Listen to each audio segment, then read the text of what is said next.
we hear from Colorado's 1st Congressional District, Congresswoman Diana DeGette. Good morning. It's good to be back. It's Monday morning, the 28th morning of January 2013. We are all in our places with sunshiny faces. Just when you thought it was safe to go back in the water, the Ramsey grand jury. This is one of those stories that was always going to be, to a degree, always solved, and to a degree could leave a lot of question marks dangling out there for idiots who wanted to believe that John and Patsy Ramsey were somehow innocent.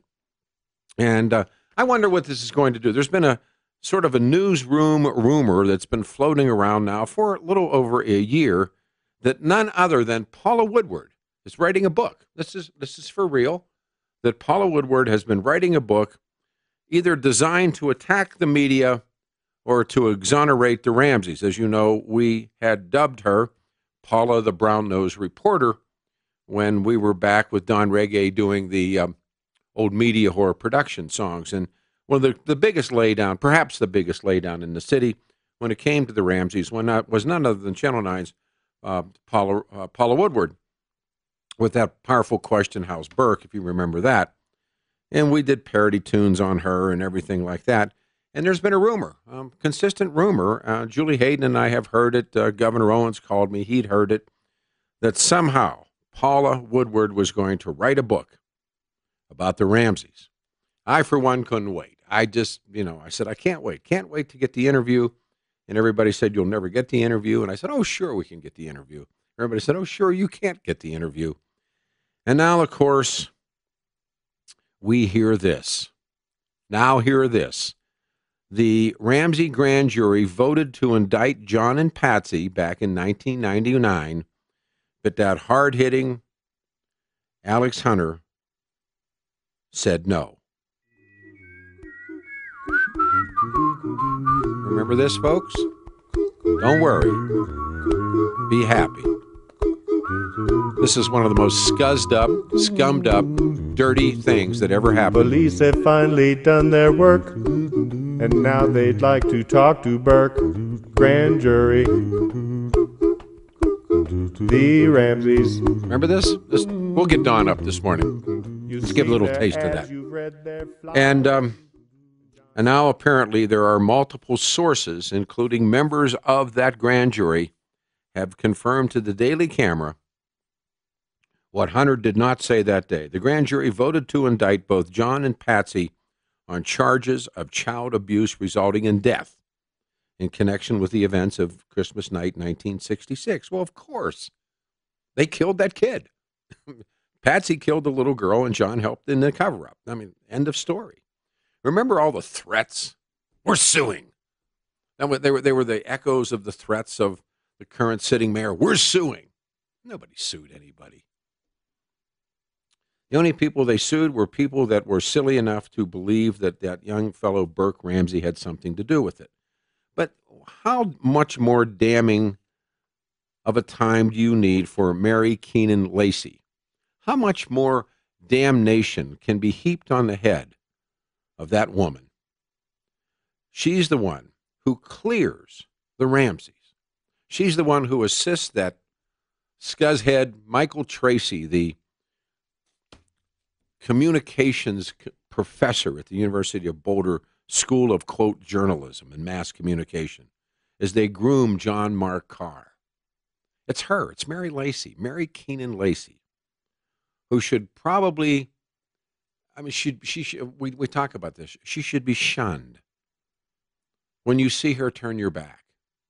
When she walks into courtrooms, the judge should stand up and turn his back.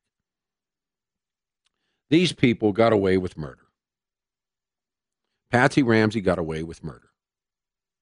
But did she really? No. Had a horrible death, taking into that death what she knew. Sitting next to her, acting cold and calculating and so victimized, was John Ramsey. Given help by the mouthpieces that they hired, the lawyers that they glommed onto, the media people who rolled over for them, the list of people that are in this story on the dirty side of the stick are endless. But I just thought this we should talk about it. So we're going to invite Carol McKinley on the show this morning. We'll invite Julie Hayden on the radio show this morning. We'll invite Don Reggae on the radio show this morning. He needs to spike the ball this morning. Too many other things. I got home late last night and worked as well as I could to get ready for today. Principally, I was reading everything now that's available on the Ramsey grand jury, who did vote to indict the parents. Now, they were shown all the evidence, and Alex Hunter punked out. Alex Hunter punked out. The power and the pressure in Boulder, Colorado is so immense that Alex Hunter went the other way. Shame on you, Alex. The bigger shame, of course, is Mary Keenan Lacey, who is the one who spends all the taxpayers' money bringing over Lady Man, John Mark Carr, who was simply a stooge and groomed by Michael Tracy. How Michael Tracy keeps that job at the University of Colorado is beyond me. Now, we have talked about Ward Churchill in the past many times. Ward Churchill would not make a pimple on Michael Tracy's rear end when it comes to ethics.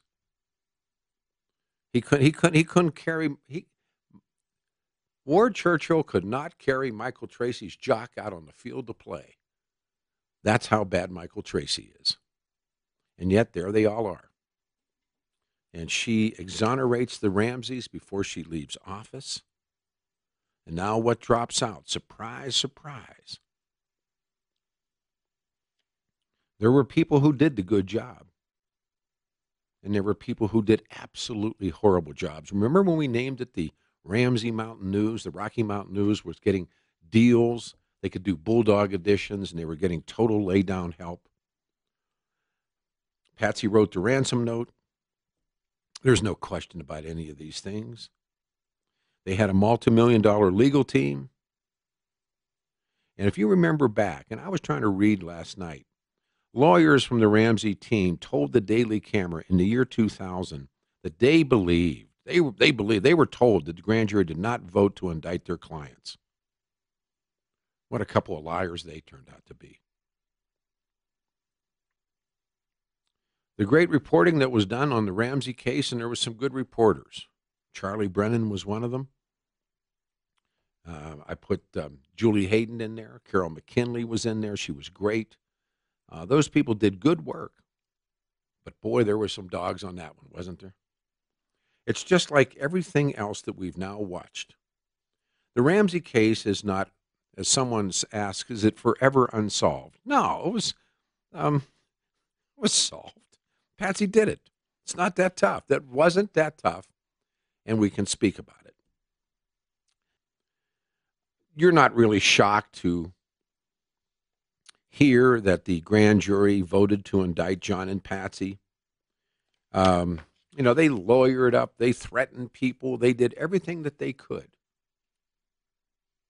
And believe me when I tell you, we were talking about with Martino the other day, what's the first rule of being a talk show host? Don't be afraid. Forget these people. Don't be afraid. It is interesting stuff. I wonder how John Ramsey feels this morning, and Aunt Pam, and all those crazy internet geeks that were out there that were so sure. What was that woman's name? Jameson. All of those idiots. 14 after the hour. Take your calls. We have 3 lines open. It's good to be home. 303-713-8255. Catch me up on anything you need for me to know, and I'd like to hear your opinions on so many different issues. The district attorney refuses to sign the indictment of the Ramseys. The grand jury voted in 1999 to indict the parents of 6-year-old JonBenet Ramsey on charges of child abuse resulting in death. I don't know looking at Alex Hunter this morning, what an enormous tragedy Alex Hunter has turned out to be. Not a bad man. The political pressures in Boulder were so intense. And he chose not to take the next step. He chose to clear up the ledger and move on, and that little girl was dead. And when that grand jury, and like I said, I got home last night, and I read till about 1:30 this morning. It makes me real tired. But that grand jury knew that mother and that father killed that little girl, or strongly believed it. How's that? And he did nothing to me, that damns him more.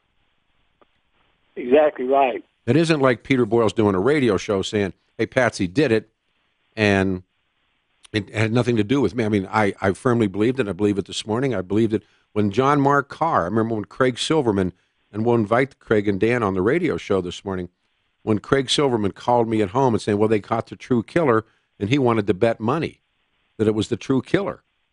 And I took so much heat for the next 36 hours, 48 hours. And I'm going, no, this guy's never even been in Colorado.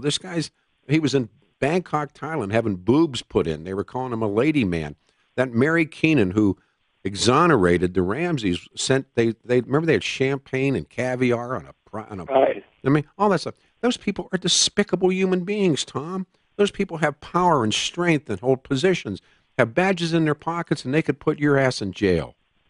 And for them to do those kinds of things, Mary Tracy Lacey, or Mary Keenan Tracy Lacey because of her hookup with Michael Tracy. She's the worst human. She's the worst human being in Colorado because of what she did. She knew what she did. Right. I mean, there's a couple of really good Denver DAs. I mean, there's some good people. Mitch Morrissey isn't one of them. Chuck Lepley wasn't one of them. Alex Hunter wasn't one of them. Bill Ritter wasn't one of them. It takes all of these years, 13 years, and it slips out that the grand jury voted to indict John and Patsy Ramsey for the murder of their daughter, and Alex Hunter did nothing with it. And Mary Lacey used that to exonerate John and Patsy with the help of this unbelievable. I mean, he had twice a year Michael Tracy sheds his skin. And what they were able to do to other people is, I mean, it's what Mitch Morrissey was able to do. It's what Bill Ritter allowed Mitch Morrissey to do. They do these things. Grand jury voted in 1999 to indict the parents of 6-year-old John Benet Ramsey on the charges of child abuse resulting in death, and Alex Hunter refused to sign the indictment. Members of the grand jury have confirmed to the Daily Camera that Hunter refused to sign the indictment against John and Patsy. Legal experts are now unsure whether Hunter's decision agrees with Colorado's grand jury law. University of Colorado Law School professor Mimi Weston said in an email, it's her opinion that proper legal procedure would have been to sign the indictment. Who comes out of this the worst of some of the worst? Boulder lawyer Brian Morgan representing John Ramsey. Remember back in 2000, they all said, oh, man, grand jury told us they didn't vote for them. They lied. I remember that day so well 13 years ago, standing in the parking lot of the Justice Center with all the great big media trucks that were there, and Geraldo was there, and David, what's-his-face, who now has Meet the Press, was there, and all of these people. And Alex Hunter did not indict. Now we find out, some 13 years later, that when Hunter stepped to that podium, he knew that his grand jury had voted to indict John and Patsy for the murder of their daughter. Now, just let it sink in. What does it say? What's the lesson? You know, we were talking about this, if you remember Aaron A. Thompson and the tragic story of the death of Aaron A. at the hands of Shelley Lowe and her real father, biological father, a guy named Aaron Thompson. Do you remember that? And I remember how that was done in the right way.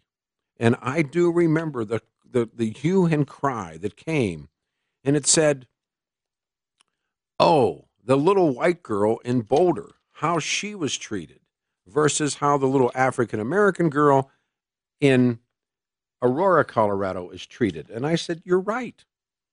You're absolutely right. Had the Ramseys been treated as the Thompsons were, that murder would have been solved as the Thompson murder was. And of course it wasn't. The Boulder police treated the Ramseys as though they were the power elite, which they, of course, they fancied themselves. They lawyered up.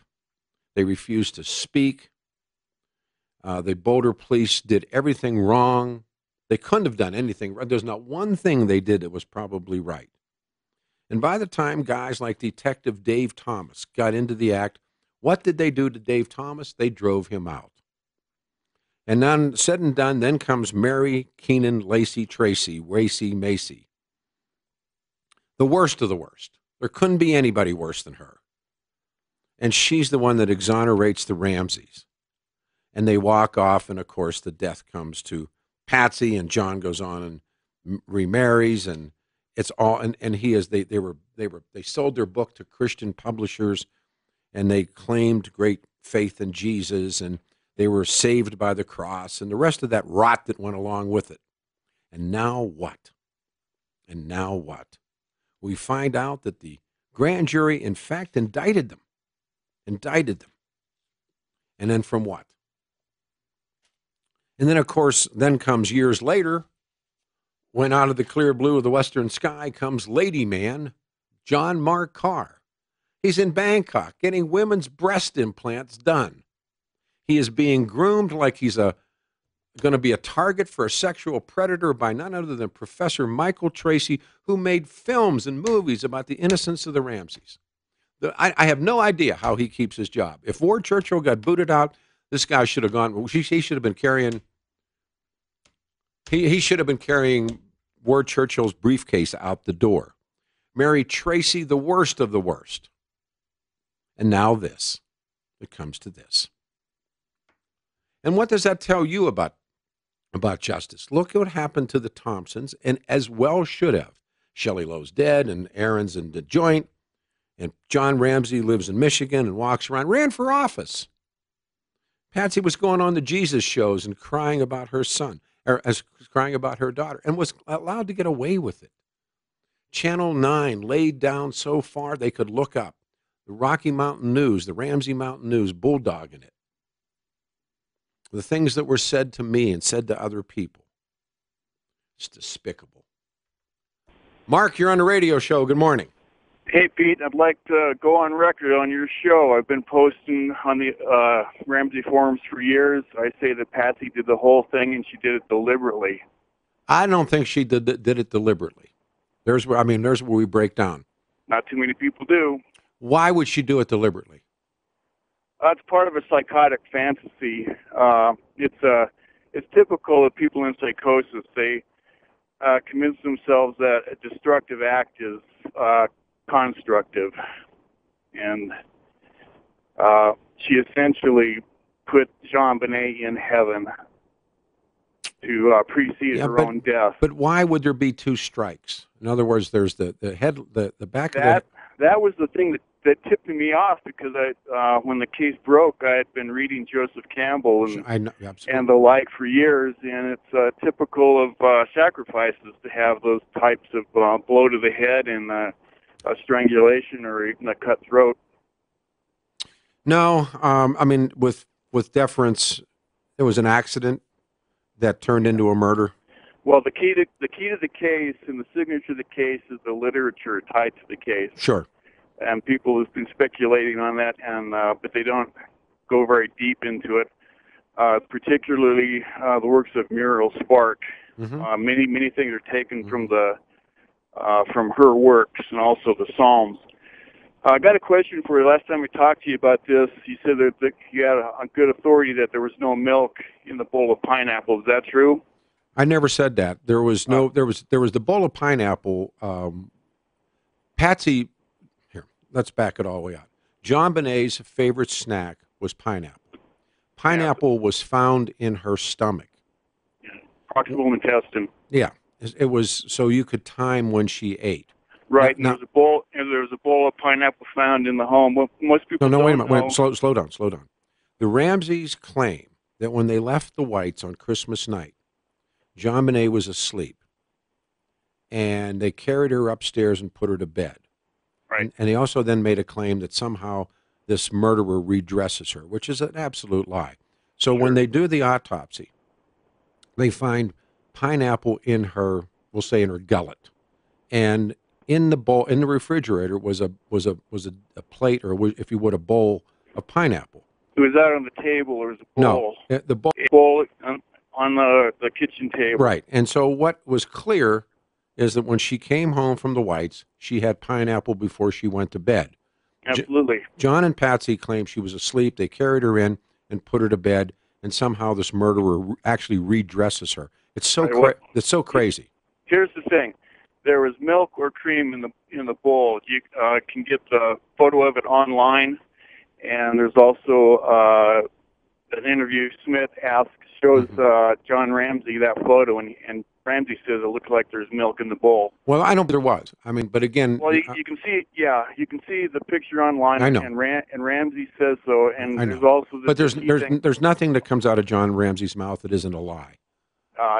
Well, the thing is, there's a paragraph in the Prime of Miss Jean Brodie where it's got pineapple in a bowl with a spoon, milk in a tea party. Yeah, but the kid, pineapple was her snack. She, how little kids like certain things. And Patsy's putting stuff from books in the crime and the pineapple snack before the killing. No, she ate the pineapple. She came home from the Whites, and they came home. They had two cars. They had a Jeep and they had a Jaguar 4-door. And they came home from the Whites. And in fact, if you see the pictures of Fleet and Priscilla take Christmas night pictures, Patsy is dressed identical when she opens the door to the police as she was that night at the Whites. And she was a clothes horse. Patsy was a stylish and perceived herself to be, as she once was, not Miss America, but a contestant. And so her makeup was identical. In other words, she never went to bed. She never went to bed that night. I know. She stayed up. And so they took John Bonet goes to bed. And because she defecated and wet the bed, and it was the only thing left for that little girl to control in her life, and Patsy snuck down with a flashlight, with that 6-cell light, and John Bonet ran. Patsy grabbed her by the back of the nightgown and struck her. And then when she realized that she wasn't dead, and the best example I can give you of Patsy Ramsey, how about, you want to hang on and we'll take a break and come back. You can hang on here a second. 303-713-8255. John Bonet Ramsey grand jury voted to indict them, and Alex Hunter refused to prosecute. This makes you throw up. It's K-How Radio. Hang. All right, 7:49, 11 before the hour. Good morning, everyone. Carol McKinley and hopefully Julie Hayden on what's happened now with the Ramsey case, and hopefully we can get, can we get Media Whore Partner on this morning? You think we could? That'd be great. Talk to Don Reggae. The John Bonet Ramsey murder, and now if you go back in time and we look at what happened, given that this bomb drops, the Ramsey grand jury voted to indict John and Patsy, but Alex Hunter refused to prosecute. Mark sounds like a man who really knows the story. Mark, why do you think Hunter refused to? He didn't know what he had. He didn't know how to separate who did what between John and Patsy, and he didn't understand the case. And to me, it's right there that it was a deliberate act. Patsy did the whole thing, and what people take as staging was not staging. It was done by Patsy for Patsy. It's typical psychology 101 or 201. It's a little bit advanced, but I got a question for you. Sure. There was 15 inches of cord between the loops on the wrists. That couldn't have bound anything. It couldn't have fooled anybody as being binding. Also, there was 17 inches of cord from the loop around the neck to the handle. The reason it was constructed that way was not to fool the police. It was purposeful. You pull that handle up behind the head, it clears the head, goes into a holder. The 15 inches of cord between the wrist loops goes over that holder or goes over that stick, and it raises the arms up. She was posed, she was taken down and placed in the small room, wrapped, and then duct tape was put on her to set the stage in Patsy's mind of the kidnapping. The whole thing was done by Patsy for Patsy, including the ransom note. the reason There's it's so strange. she wrote the note. There's no question. She wrote the note. She composed it. Mm-hmm. It's got stuff in it. There's two misspelled words by the number of S's, business and possession. But she also uses the I don't know what that's called. She was a Francophile. She loved things French. And so is Muriel Spark. What was I going to say about the? Well, what I'm saying is the possession. The question of the spelling of possession Mm-hmm. by the number of S's comes up in the crime of Miss Jean Brodie. I understand you're really looking wild, Mark. I mean, I think I appreciate your insight and your psychological view of this. But I don't think it has to be that complex. I think it more has to be sometime before dawn on the 26th of December. I pulled out all my notes and brought them into work this morning. She's killed. Her skull's fractured. And she's strangled with a cord. It's a garrote technique. There's black duct tape. It wasn't a garrote. It was a suspension device. No, well, but her ankles weren't tied backwards. She wasn't dead, but you have to understand. I tried to explain this to somebody yesterday. They had a dog, and the dog, they named the dog Jacques. Right. And he's gone. No, remember she traded dogs. In other words, everything had to be perfect. That's why Perfect Murder, Perfect Town. Patsy had to be perfect. The kids had to be perfect. If you looked at the Christmas videos and everything that was about them, they lived in a perfect house. They were a perfect couple. The children were perfect. She tells Burke to look at her in a casket and says she's perfect. Yeah, that she's going to be perfect. And so if you understand, like the first dog that they had, its ear was weird. Yeah. And so Patsy takes that. They named the dog Jacques, again, not Jock, but Jau, that French way with the little mark. And so when the kids go to school, she takes the dog back to the trainer, and comes back with another dog, and the quote perfect dog. And the kids come back and say, "Where's Jacques?" "No, it's Jock." "No, it's not." "Yeah, it's Jock." And she convinces these two little kids, even though they'd had that dog for a couple of days. And I've always called that theory the second Jacques on the grassy knoll. But that was, they switched dogs, and she switched dogs, and that's who she was. And I think she saw or made some decision that John Bonet was not going to be perfect. And they never opened up the garage door because the neighbors would have heard the door open. They never put her in the Jeep. They never took her to Boulder General. None of those things happened, or Boulder Community. None of those things ever happened. She simply makes a decision to kill and cover. Well, thanks for your time, but I'm on record. All right, brother. I mean, I don't listen. Anything deliberately. I'm not discounting you. Please don't misunderstand what I'm saying. I appreciate your input. But to me, but to me, it's simply, Patsy's a rager. Patsy needs everything to be perfect. Yep. If anybody wants to understand this, I suggest start out reading Thomas Harris's Red Dragon, and from there go into the textbooks. Fundamentally, there's no difference between what she did and what Holmes did. I think there's a lot. I mean, it's a confusion. Holmes, a psychotic mind between a destructive act and a creative act. Patsy wasn't psychotic. Yes, she was. Patsy's a murderer, plain and simple, who murdered her own. And when people say that women can't, my God, you remember in the aftermath of that, the woman who put her two babies in the car and pushed it into the lake because she wanted to be with her boyfriend. Remember, what's this goofy woman in Florida that killed that little kid and got away with it? Women kill their kids all the time.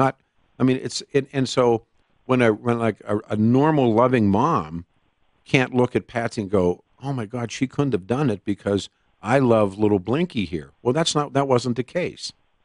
Patsy, to Patsy, John Bonet was a possession. And the greatest thing, I remember Grandma to Patsy, John Bonet was an object. A possession. She was a show dog. Yep.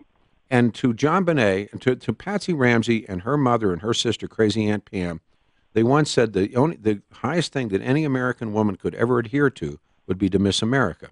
They were grooming that little girl to be Miss America. She had false teeth. I mean, she had dyed hair. She had, the whole thing was just so perverted. Mm-hmm. And yet, when it came down to it, and it comes under my rubric of psychosis. Yeah, I mean, I don't think that. I think in the end, when they realized that they were in the clear. And then nobody would touch their book except that Christian publishing house. Mm-hmm. Because what did they do? They went in, like everybody else does like that, and they found Jesus. But there were so many. Remember Pasta J. Alowski and Hal Haddon, and I mean, they were and Pat Burke and Brian Morgan and Alex Hunter, and they were all swung Trip the Muth, and Patsy and John, and Roy Romer was involved in some of that stuff. But and that was at a time when Bill Owens did shine. He really did. Michael Bynum, Pete Hofstrom, Pat Furman, Pat Corton. I knew those guys. And John and Patsy put together a defense team, and they were allowed to do so.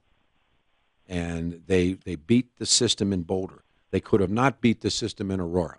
They could have not beat the system in Denver. But they could beat it in Boulder simply because of power and money. Yep. And a little bit of progressivism. Mark, what do you do for a living without naming a company? I am a truck driver. You're a bright man. I appreciate your time. Appreciate your time. All right. Thank you, sir. A lot of things are going to happen here. I want to talk to Robert Spencer on Benghazi and Mrs. Clinton. I saw that 60 Minutes thing last night, made me throw up. Carol McKinley, Julie Hayden, Fox News, the JonBenet murder, the grand jury votes, and to indict John and Patsy, and the DA refuses to prosecute. This man's coming up, Don Reggae.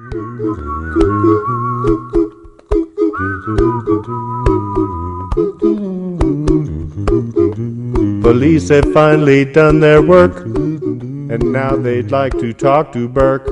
Grand jury, the Ramseys. You've seen their ads, you've read their flyers. And John and Patsy say the cops are liars. Grand jury,